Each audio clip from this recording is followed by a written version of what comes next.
Just a quick one. In the book of Romans, chapter 3, verse 1 to 8, I'm going to read 3.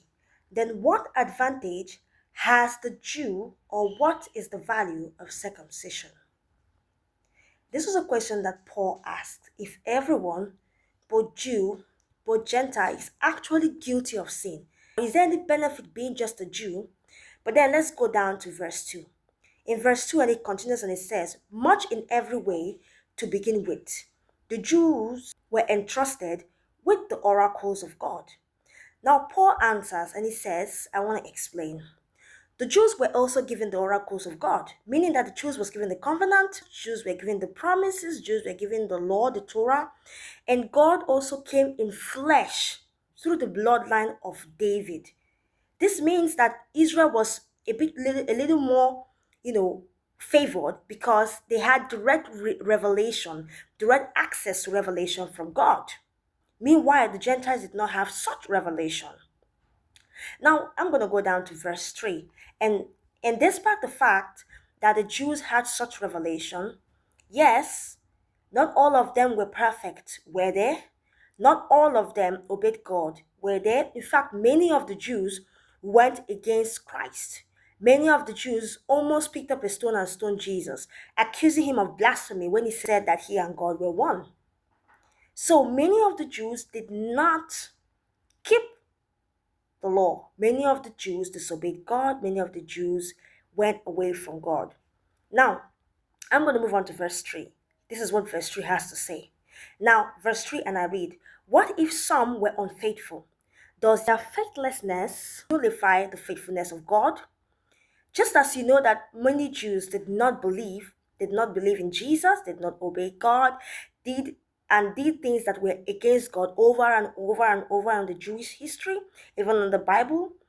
Paul even went ahead and asked if the unbelief of people cancels God's faithfulness.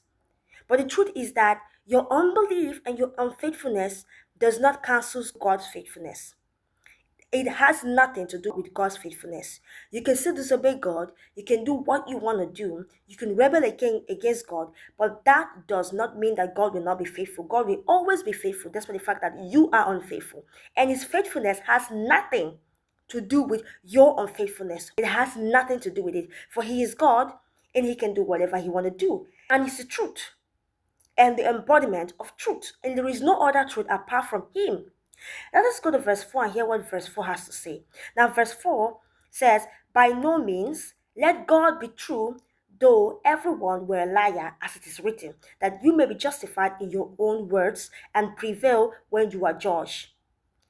Now, if people fail and God remains faithful and true, this means that God is true and every man a liar, for God is not a man that he should lie.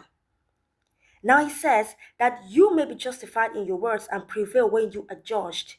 God is truth and God is true. So God is going to judge every man and every creation according to what he or she had done. That is the truth of God. God does not perform favoritism. He is going to judge you accordingly. And that's what makes God true, because if God is not true, then he would not judge every man accordingly. But because God is truth, he will judge every man accordingly. Now I'm going to go down to verse 5. And verse 5 says, but if our righteousness serves to show the righteousness of God, what shall we say?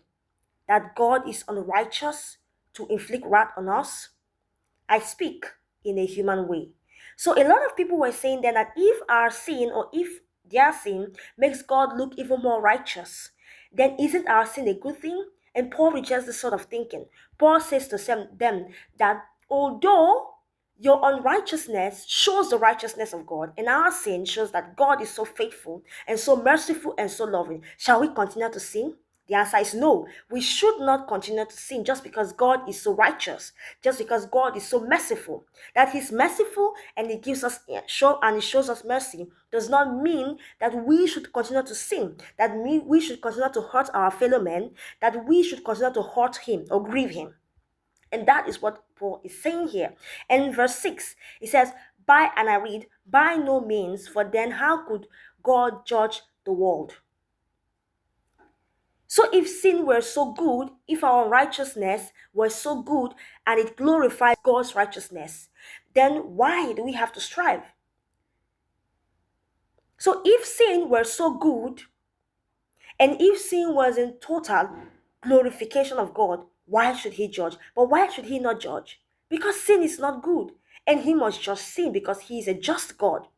God is a God of mercy, and is a God of fairness, and he is just. And you cannot say, oh, because he is everlastingly merciful, and because he's so faithful, therefore you keep on sinning. For even in his mercy, he must show justice. And that is why Paul continues to warn us. That's why the scripture is warning us and telling us, hey, do not continue to sin. Do not continue to live in sin. Because if you continue to live in sin, God is going to judge you. His wrath is going to be upon you because he has to maintain balance. He has to be just in his judgment. But I'm going to read verse 7 and I'm going to continue. But if through my lie, God's truth abounds to his glory, why am I still condemned as a sinner? So a lot of people do ask, if my sin makes God look so righteous, if my sin makes God look so better, why should I be punished? But you will be punished. Like I said earlier, because God is just. And he is not going to let you walk away with harming your fellow man and grieving him and disobeying him and rejecting him and get away with it free. This is the reason why a lot of people will go to hell.